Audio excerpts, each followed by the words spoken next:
반갑습니다.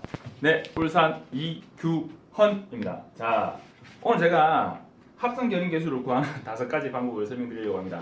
합성 견인 계수를 구하는 방법은 자 이렇게 됩니다. 자, 마찰과 마찰력, 마찰 계수를 먼저 이해하셔야 되는데, 자 보십시오. 마찰 계수입니다. 마찰 계수. 마찰 계수라는 게 뭐냐? 자, 물체가 노면을 지나가는데 이 물체가 예를 들면 어떤 종이 박스를 바닥에 있는 종이 박스를 내가 민다라고 생각해 보시죠. 종이 박스에 뭐가 들었는지 모르겠지만 내가 밀어서 밀릴 수 있는 정도의 힘이라고 봅시다. 무게라고 봅시다. 그러면 얘를 내가 밀었을 때 얼음 위에서 밀면 좀 잘 밀리겠죠. 그런데 도로에서 아스팔트 바닥에서 밀면 잘 안 밀리겠죠. 상대적으로. 그리고 얘가 무거우면 무거울수록 내가 밀기가 힘들겠죠. 그죠? 자, 무슨 말이냐면 이 물체 자체의 질량, 그 물체 자체의 질량은 변화하지 않는데도 불구하고, 중량은 변화하지 않는데도 불구하고, 노면이 어떤 상태냐에 따라서 내가 힘을 좀 더 많이 들여야 밀 수 있냐, 좀 더 수월하게 밀 수 있냐, 힘을 좀 적게 들이고 밀 수 있냐, 이런 차이가 발생한다는 겁니다. 그게 노면의 거칠거칠함의 정도라고 제가 표현하는 마찰 계수라는 겁니다. 이해가 좀 되시나요? 자, 마찰 계수는 어떤 상관관계를 가지느냐? 내가 일정한 힘으로 일정한 물체를 미는데도 불구하고 이 물체가 안 움직여. 그런데 얼음판 위에서는 밀면 움직여. 그 얘기는 무슨 얘기냐면 이 노면의 그 바닥면의 물체와 접하는 그 면의 거칠거칠함의 정도, 서로를 잡아주고 있는 정도, 못 움직이게 하는 정도가 각각의 면이 다르다는 거예요. 그래서 그걸 마찰계수라고 표현을 하는데, 내가 힘을 주는 건 어느 방향이에요? 내가 힘을 주는 방향은 물체를 움직이고자 하는 방향으로 힘을 주잖아요. 내가 물체를 움직이고자 하는 방향으로 힘을 주는데, 이 물체는 그 물체를 움직이게 하려고 하는 힘의 반대 방향에 힘이 작용을 해요. 뉴턴 아저씨가 말한 뉴턴의 운동 제3법칙 중에 제3법칙, 작용과 반작용의 법칙이죠.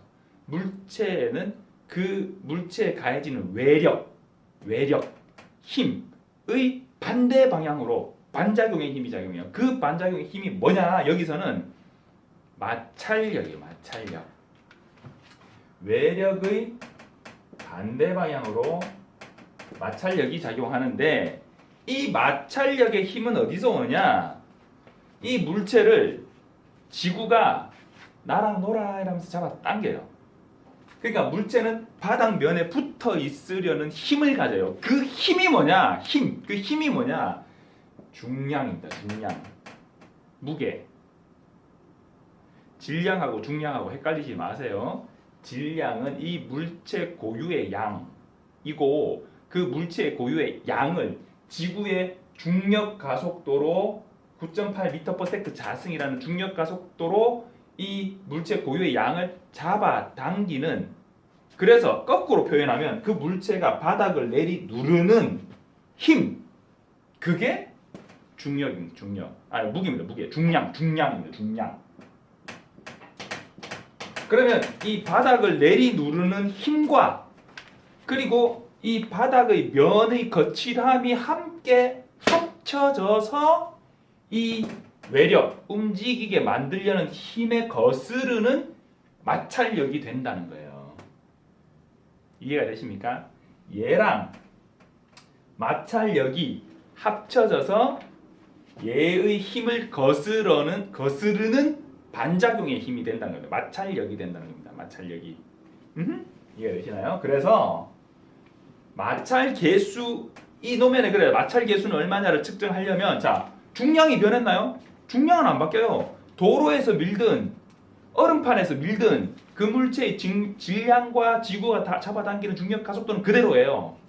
근데 그 미는 힘도 일정하다라고 하면 힘과 중량이 힘과 무게가 일정한데 어떤 면에서는 잘 밀리고 어떤 면에서는 잘 안 밀린다. 그게 그 면의 거칠거칠함의 정도를 표현할 수 있는 방법이 되는 거죠. 그래서 마찰 계수를 측정하는 것은 힘에서 중량을 나눠주면 나머지는 이제 그 노면의 마찰력의 이제 거칠거칠함의 정도가 표현되는 거다. 이렇게 마찰 계수를 구하는 거예요. 그래서 여기서 F는 MA고 W는 mg니까 MM 소거하면 마찰 계수는 μ는 G분의 A가 되는 거예요. 그래서 A는 μg.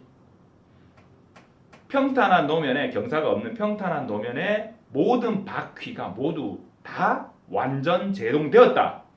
완전히 제동되었다. 그러면 결국 μ가 마찰 계수가 견인 계수와 같으니까 A는 FG가 되는 거죠. 이해되셨나요? 자, 넘어갑니다. 그래서 얘는 뭐냐? 우리가 흔히 가장 많이 사용하는 경사가 있는 경우 G, 구배가 그레이드가 0.05 0.05라고 안 주죠. 5%뭐 이렇게 주죠. 5%의 경사도. 자, 5% 경사도면 상향 경사겠죠. 그죠? 위로. 도로의 종단 구배입니다. 종단 구배. 횡단 구배가 아니고. 도로를 종으로 나누었을 때 아래 위로 올라갔다 내려갔다 하는 종단 구배. 종단 구배가 있을 때 F는 μg. 이 마찰 계수에다가 구배를 감안해서 견인 계수를 계산한다. 요게 1번 우리가 흔히 쓰이는 견인 계수를 구하는 방법이고요. 자, 2번보다 3번을 먼저 할게요. 내가 이 적다 보니까 3번 이 예를 먼저 적었어. 자, 쉬운 거예요. 그냥 제동된 바퀴 수가 바퀴가 예를 들어 4개다, 8개다, 뭐 16개다, 뭐 3개다. 바퀴가 여러 개인데 그 중에 모든 바퀴가 다 제동된 게 아니고 일부만 제동된 거예요. 제동된 바퀴 수 곱하기 μ 전체 바퀴 수로 나눠주면 돼요. 예를 들면 도로의 마찰 계수가 이거 왜 잘 안 나오지? 이거 잘 나오는 건데. 자, 마찰 계수가 0.8이에요. 0.8인데 하트 같다. 0.8인데 바퀴가 2개가 제동이 됐어. 바퀴 2개가 제동이 됐다. 그러면은 제동된 바퀴 수는 2개, 마찰 계수 0.8. 전체 바퀴 원래 몇 개예요? 4개. 그러면 2 곱하기 0.8, 1.6이니까 0.4가 되겠네, 그죠? 맞나? 네. 이렇게 될 거예요. 요거 나누면은 2고 2를 요거로 나누. 그렇죠? 자, 0.8인데 4개 중에 2개가 제동됐다. 그러면 그 마찰력을 절반만 받는다는 얘기잖아요. 마찰력을 어디 갔노? 자, 이 마찰력을 절반만 받는다는 얘기니까 마찰력을 절반만 받게 되면 이 외력의 힘은 그대로인데 마찰력이 절반으로 줄어들게 되면 그러면 제동거리가 더 늘어나겠죠. 2배로. 그래서 2배로 늘어날지 얼마로 늘어날지는 잘 모르겠어요. 하여튼 간에 늘어나겠죠. 이 마찰 계수가 모든 차량의 모든 바퀴에 다 전달되지 못하고 2개에만 전달됐으니까 그래서 견인 계수는 절반만 적용을 해야 된다는 거예요. 자, 마찰 계수와 견인 계수의 관계는 이렇게 됩니다. 마찰 계수는 한 타이어와 노면의 관계예요. 한 개의 타이어와 노면의 관계예요. 그게 마찰 계수예요. 그런데 견인 계수는 뭐냐면 그 차량과 노면의 관계예요. 그 차량의 타이어가 몇 개냐? 혹은 예를 들면 이런 거 있잖아요. 충돌해서 두 차량이 함께 움직였다. 함께 움직이게 되면 보통 승용차 2대가 충돌했다고 칩시다. 그러면 타이어가 몇 개예요? 전부 8개죠. 8개 중에 몇 개가 제동됐냐? 요런 개념인 거죠. 그래서 이렇게 되면 차 2대가 되겠죠. 한 대가 아니라. 함께 움직이니까 그 차량의 그러니까 그 차량의 노면과의 관계. 이게 견인 계수예요. 타이어와 이 바닥과의 관계가 마찰 계수고. 이해가 좀 되시나요? 자, 그렇습니다. 그래서 바퀴가 4개인데 그 중에 2개만 제동됐어. 그러면 절반이죠. 그럼 이건 쉽게 계산하기 이거예요.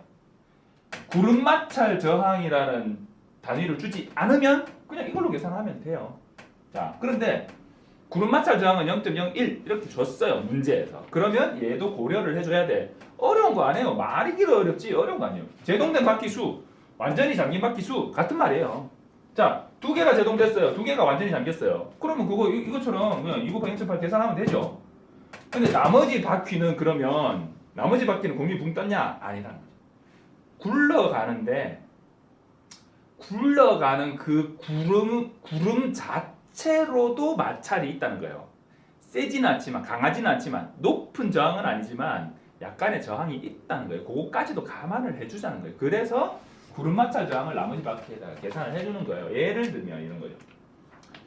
자, 이것처럼 0.2 곱하기 바퀴 2개 0.8 더하기 나머지 바퀴 2개 곱하기 구름 마찰 저항 0.01이다 뭐 보통 뭐 이런 식으로 주거든요. 보통. 그러면 얼마가 되냐면 얘는 0.4가 되고 얘는 0.02가 돼요. 그러면 0.4 더하기 0.02니까 그럼 0.42 이렇게 돼요. 합성 기능계수가 0.42 이렇게 되네요. 그러면 나중에 속도 계산이라든지 이런 부분이 계산이 약간 이렇게 계산하는 거하고 이렇게 계산하고 약간 차이가 나요. 근데 그렇게 목숨 걸 만한 큰 차이는 아니긴 하지만 요게 사실은 더 현상에 더 적합한 풀이가 되겠죠. 그래서 요런 공식도 있고 요런 공식도 있다 이렇게 알아두시면 되고 문제에서 구름 마찰 저항을 안 줬다. 그럼 그냥 이걸로 풀면 돼요. 구름 마찰 저항을 줬다. 그러면 구름 마찰 저항을 고려해서 풀으라는 얘기니까 그때는 요거로 풀면 돼요. 말이 길어서 그렇지 아무것도 아니에요. 예를 들어서 이걸 공식으로 뭐 어떻게 만약에 표현한다라고 치면 뭐 잠긴 바퀴 수를 갖다가 뭐 예를 들어서 뭐 잠 뭐 이렇게 표현한다. 그러면 잠 곱하기 뮤가 아니지 공식이니까 뮤잠 더하기 좀 이상한가요? 뮤잠 더하기 구름 마찰 저항이니까 구나 뭐 이렇게 되는 거예요. 그래 전 뭐 이렇게 되는 별거 아니죠. 기니까 뭐 복잡해 보이는데 별거 아니에요. 개념만 이해하시면 돼요.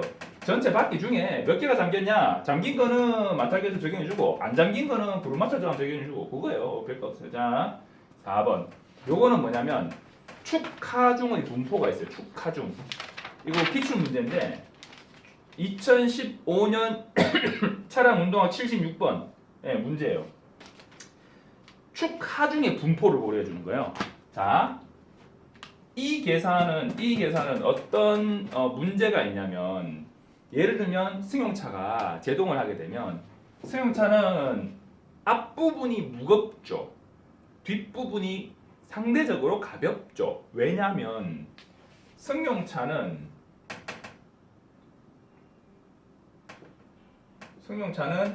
앞 이 보닛 아래에 엔진이나 기타 무거운 그런 부품들이 들어있어요. 그리고 뒤 트렁크는 비어있죠. 보통 트렁크에 막 억수로 막 무거운 거 막 이런 거 막 짐 막 넣어놓고 막 그랬으면 모르겠는데 그냥 빈 차다. 처음 나온 차다라고 가정하면 두 길이의 딱 중간을 자르면 여기가 무게중심일까요? 아니요. 무게중심이 조금 더 앞에 있어요. 왜냐면 방금 말씀드렸죠? 앞쪽에 무거운 게 많아서 그래요. 그러면 제동을 하게 되면 자 제동력이 작용하는 지점은 어딘가요? 여기죠. 여기. 그죠? 무게중심보다 낮죠. 무게중심보다 낮은 바퀴와 바닥면이 닿는 그 부분에서 이제 마찰력, 제동력이 작용을 하죠. 그러면 어떻게 돼요? 관성의 법칙에 의해서 얘를 축으로 무게중심이 앞으로 회전운동을 하게 돼요. 뭐죠? X축 회전운동 피칭이죠. 피칭. 차체가 피칭을 하게 돼요. 모른다고? 공부하세요. 자, 피칭을 하면서 앞이 숙게 돼요. 앞숙임 현상. 코를 땅에 박는다고 해서 노즈 다이브, 노즈 다운이라고 얘기를 하죠. 자, 그 얘기는 무슨 얘기냐? 얘한테 힘이 많이 실린다는 얘기예요. 뒷타이어. 앞타이어에 힘이 많이 실린다는 얘기예요. 앞타이어에 힘이 많이 실리죠. 그죠? 그러면 자, 마찰 계수가 0.8인 도로에서 앞 타이어 2개만 제동되어서 급제동을 했다. 요거 하고 뒷 타이어 2개만 제동돼서 급제동을 했다. 요거 하고 어느 타이어가 더 많이 미끄러질까요? 어느 타이어가 더 마찰력이 더 적을까요? 뒷 타이어가 제동된 경우가 앞 타이어가 제동된 경우보다 제동 거리가 더 길겠죠. 마찰력을 더 적게 받겠죠. 견인 계수가 더 낮겠죠. 그런데 이해 안 된다고 공부하세요. 자, 그런데 단순히 바퀴 숫자만 계산해가지고 이걸 계산하면 앞 타이어 2개가 잠기나 뒷 타이어 2개가 잠기나 똑같은 견인 계수를 적용해야 되잖아요. 그러니까 축 하중을 고려해서 계산해야 된다. 그게 요거예요. 축 하중을 고려해야 된다. 그러니까 제동시 앞으로 뭐 노즈 다이브 현상이 생겨가지고 하중이 앞으로 쏠리고 뭐 이런 거를 떠나서 그 차량 자체의 축결 적용받는 하중이 다르다는 거예요. 이 차체의 예를 들면 이 차체의 무게가 중량이 1,400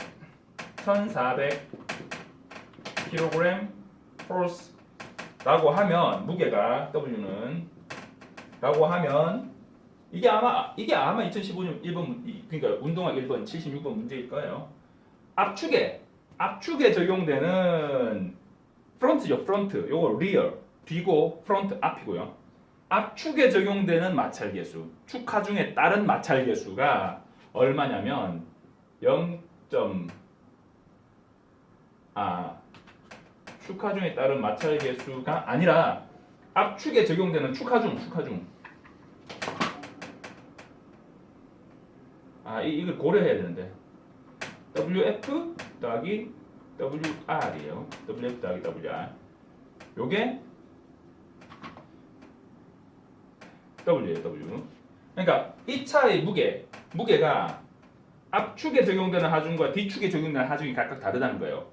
이게 1,400인데 앞축에 적용되는 하중이 800 kg force고 뒤축에 적용되는 하중이 600 kg force라는 거예요. 그래서 이렇게 되면 앞 타이어로만 제동했을 때는 전체 1,400 중에 800만큼의 어떤 마찰력을 가지게 될 거고 뒷 타이어만 제동됐다. 그럼 1,400 중에서 600만큼의 제동력을 가지게 되겠죠. 이해가 안 되시나요? 축 하중이 다르기 때문에 똑같이 제동을 해도 네 타이어가 모두 제동되었다면 1,400만큼의 제동력을 가질 거예요. 그런데 앞 타이어만 제동됐어. 그러면 1,400의 절반, 1,400 중에 4분의 2, 절반, 700 이게 아니고 앞 타이어가 제동됐다면 800 조금 더 높은 거죠. 축 하중이 많으니까 그만큼 힘을 많이 받으니까. 뒷 타이어만 제동됐다 700이 아니라 600 이렇게 하중을 받는다는 거예요. 그러면 마찰 계수가 어떻게 되냐면 합선 견인 계수가 어떻게 되냐면 합선 견인 계수는 압축에 적용되는 견인 계수랑 뒤축에 적용되는 견인 계수를 합쳐서 그거를 합쳐야 돼요. 자, 그러면 어떻게 되냐? 얘는 자, 이 비율을 계산해. 비율을 7대 4대 3이거든요. 7대 4대 3. 7대 4대 3인 걸 계산이 안 돼? 계산해 보세요. 200으로 나눠주면 돼요. 7대 4대 3인데 그러면 요 앞 타이어와 뒷 타이어의 축 하중의 비가 4대 3이라는 거예요. 전체는 7이고 그러면 앞 타이어 앞축 두 타이어 앞축에 적용되는 마찰 계수의 비는 7분의 4라는 얘기고 뒤에는 7분의 3이라는 얘기죠. 그러면 0.8 곱하기 7분의 4 더하기 0.8 곱하기 7분의 3이 돼요. 이해 안 된다고? 일단 들어봐요. 자, 그러면 0.8이 돼요. 총. 다시 말해서 뮤 곱하기 W분의 WF 더하기 뮤 곱하기 W분의 WR이 되는 거예요. 이게 복잡하다고요? 그럴 줄 알았어. 자, 그럼 어떻게 하면 되냐? 문제는 어떻게 나오냐? 2015년 76번 문제 어떻게 나왔냐? 전체 차량의 무게가 1,400kg 포스인 차량이 중량이 1,400kg 포스인 차량이 축하중은 앞축 1,800, 뒤축 600인데 앞 타이어만 두 개가 제동이 됐다. 마찰 계수가 얼마겠냐? 이렇게 물었어요. 앞 타이어인가? 뒷 타이어인가? 뒷 타이어만 된 건가? 하여튼 그렇게 물었어요. 그렇게 물었는데 자, 앞 타이어만 제동됐다고 봅시다. 그러면 어떻게 돼요? 마찰 계수는 0.8이에요. 그런데 B가 어떻게 돼요? B가 1400이고 800대 600이죠. 앞 타이어, 뒷 타이어 B가 그러면 4대 3이죠. 4대 3. 그러니까 원래 적용받아야 될 힘의 7분의 4만 적용받은 거죠. 앞 타이어만 제동됐으니까. 이해가 안 되시나? 어떡하지? 자, 그래서 하승 견인계수는 U 곱하기 7분의 4 해서 0.8 곱하기 7분의 4니까 얼마죠? 4, 8, 32. 이게 0.8 아닌데 0.6인가? 6, 4, 24? 아닌데 얼마지? 하여튼 그래 0.35인가 뭐 얼마 이렇게 나왔던 걸로 내가 기억하는데 하여튼 간에 자 그렇습니다. 32니까 47, 28 4 7 7, 5, 35 5 이거 좀 이상한데 하여튼 간에 그걸 다 칩시다. 자 이런 식으로 계산하면 돼요. 뭐 제가 뭐 이런 공식 이거 적지 마시고 이 축하중에 관한 문제가 나오면 축하중의 B를 계산해서 그 B로 그냥 계산해 주면 돼요. 그래서 앞 두 타이어만 제동됐다 혹은 뒤 두 타이어만 제동됐다 그러면 그거 비율로 계산해서 그냥 풀이해 주시면 돼요. 그러니까 풀이할 수 있는 문제가 나와요. 지금 이게 딱 안 떨어지는데 제가 문제를 다 기억 못해서 그래요. 자 2015년 76번 문제 다시 한번 찾아보세요. 요거를 이해하려면 자 그리고 요 공식이 있어요. 합성 견인계수를 구하는 중에 가장 복잡한 공식이죠. 축하 중에 B와 4번 지웠거든요. 축하 중에 B와 축간 거리 뭐 이런 걸 다 계산하는 거예요. 잠깐만요. 안 왔나? 안 온 모양인데. 자, 제가 또 가야 돼가지고. 자,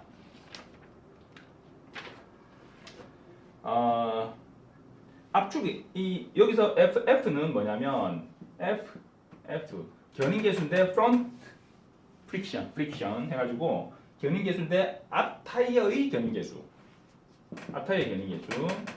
뒷 타이어의 견인계수. 자 그리고 XF는 뭐냐면 XF는 압축으로부터 질량 중심까지 거리와 축거의 비예요. 자 요거는 L과 LF를 알아야 돼요. 자 제가 그림을 그려드릴게요. 자, 요 뒤축, 요 앞축, 요 앞이라고 봅시다. 요가 질량 중심이에요. 질량 중심. 그러면 요 축과 축, 앞축과 뒤축 사이의 거리 이거를 뭐라 하냐면 축거라고 하죠. 축거 L입니다. 축거고 질량 자, 요가 노면이에요. 노면이고 질량 중심의 높이 높이가 LZ입니다. 요게 LZ예요. 네, 이게 LF라고 썼네. LZ. LF. 이거는 여기는 LF가 들어가 있는 거죠. 그리고 자, 앞축으로부터 질량 중심까지 거리. 압축으로부터 질량 중심까지의 거리, 요 거리. 요게 LF예요. 비축으로부터 질량 중심까지의 거리는 LR이 될 텐데 그거는 여기서는 안 써요. 자, 요건 LZ, 요건 LF. 그래서 XF는 뭐냐면 압축으로부터 질량 중심까지 거리와 축거의 비예요. 압축으로부터 질량 중심까지 거리 LF와 축거의 비. 그래서 뭐냐면 L분의 LF예요. 요게 XF예요. 요거예요. 그리고 G는 뭐냐면 노면과 질량 중심의 높이 LZ죠. 와 축거의 비예요. 그래서 L분의 LZ예요. 이거 E 아니에요. L이에요.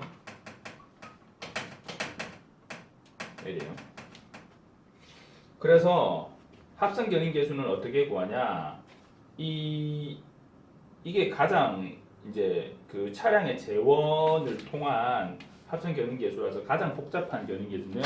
사실 이 합성 견인 계수는 뭐 기출 문제로 나온 적이 있긴 있어요. 있는데 어떻게 나왔냐? 이 공식을 적어주고 그리고 압축과 질량 중심과의 거리 LF 이거 얼마? 축거 얼마? 그 다음에 질량 중심의 높이 LZ 요거 얼마? 값을 주고 그리고 압축 견인계수 얼마? 뒤축 견인계수 얼마? 주고 합성 견인계수는 얼마겠냐 이렇게 물었어요. 이걸 여기 대입 못해가 못 풀면 그건 이제 그건 어쩔 수 없는 거지. 근데 이 복잡한 공식을 외우라고 하냐? 지금까지의 시험에서 외워서 풀으라고 하는 시험은 없었어요. 한 번 나왔어요. 한 번 나왔는데 이게 좀 더 세밀하게 합성 견인 계수를 분석하는 방법이긴 하겠죠. 그런데 우리가 가장 많이 쓰는 합성 견인 계수는 얘랑 얘입니다. 그냥 자 도로의 종단구배 경사도를 감안해서 G값이 5% 이렇게 나오면 0.05를 대입해주면 되고 그러면 뮤가 0.8이라면 0.8 더하기 0.05 이렇게 되겠죠. 그러면 0.85 되겠죠. 그리고 예를 들어 마이너스 5%이라면 내리막 5% 경사도 이런 식으로 나오면 요거 마이너스 0.05 하면 돼요. 그럼 0.75 되겠죠. 그리고 예를 들어서 구배값이 예를 들어서 10도의 경사 이런 식으로 나왔다. 예를 들면 10도의 경사 이렇게 나오면 그러면 탄젠트 10 대입해주면 돼요.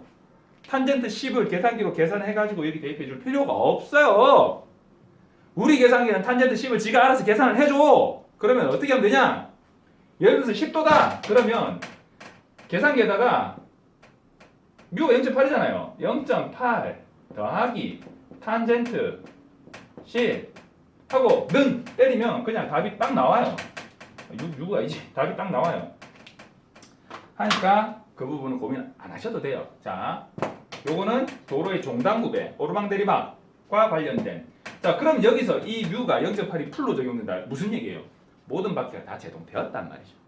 그런데 모든 바퀴가 다 제동되지 않았어. 그러면 완전히 잠긴 바퀴수, 제동력을 다 받은 바퀴수 곱하기 마찰계수 해주고 굴러간 놈 구름마찰장 계산해주고 전체 바퀴수로 나눠주고 혹은 구름마찰장 적용 안 하고 그냥 대충만 그냥 제동력 바퀴수로만 해가지고 그냥 대충 계산하는 거.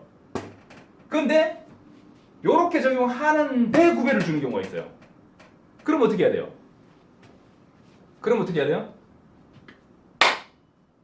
여기 뮤에다가 구배를 계산한 값을 넣어주고 그리고 잠긴 바퀴수를 계산해줘야지. 혹은 요걸 계산해가지고 구배를 감안을 해주든지. 그죠? 오르막 경사인데